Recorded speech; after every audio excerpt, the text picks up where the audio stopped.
சூப்பரான lunch box recipe செய்யலாமா வாங்க.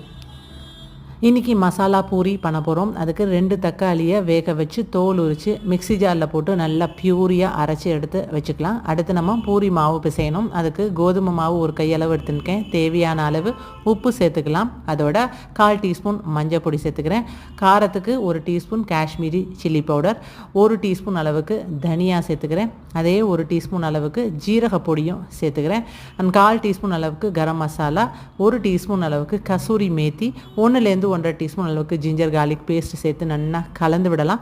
அரைச்சி வச்ச டொமேட்டோ பியூரியும் இப்போது இதில் சேர்த்துக்கலாம். கொஞ்சம் கொஞ்சமாக தண்ணி விட்டு நல்லா இதை பூரி மாவு பசத்துக்கு எடுத்து வச்சுக்கலாம். ஒரே 1 டீஸ்பூன் ஆலிவ் ஆயிலும் நல்லா பிசைஞ்சு இந்த அளவு கன்சிஸ்டன்சியில் பூரி மாவு ரெடி ஆகிடுது.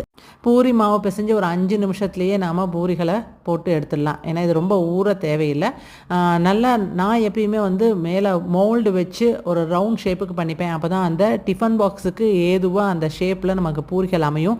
மோரோவர் இந்த பூரிகளுடைய ஓரங்கள் எல்லாம் க்ளோஸ் ஆகிருந்ததுன்னா எல்லா பூரியுமே ஒவ்வும். ஸோ எண்ணெயை ஒரு பக்கம் நல்லா காய வச்சு பூரிகளை பொரித்து எடுத்துக்க வேண்டிதான். இந்த பூரிக்கு சைட் டிஷ் எப்படின்னா எதுவுமே தேவையில்லை, அப்படியே சாப்பிடலான்னு குழந்தைகள் ஸ்நாக் மாதிரி சாப்பிட்டுடும். இந்த பூரி மாவை வச்சே நாம் சப்பாத்தியும் பண்ணலாம். அந்த ரெசிபி நாளைக்கு உங்களுக்கு சொல்லித்தரேன்.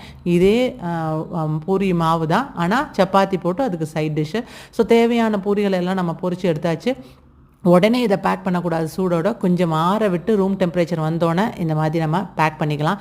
இன்றைக்கி நான் இதுக்கு தொட்டுக்கிறதுக்கு அப்படின்னா ஒரு கெட்டியாக துவைச்ச தயிரில் லைட்டாக சாட் மசாலா தூவி அதை சைட் டிஷ்ஷாக கொடுத்தேன். நம்ப மாட்டீங்க, ஒரு பூரி கூட மிச்சம் வரல, அந்த தயிரும் சேர்ந்து தான். அவ்வளோ சூப்பராக இருந்ததுமா அப்படின்னு சொன்னால் ட்ரை பண்ணி பாருங்கள். நாளைக்கு இதை வச்சு சப்பாத்தி எப்படி பண்ணுறது, சைட் டிஷ் பண்ணுறது அப்படிங்கிறத சொல்லுறேன்.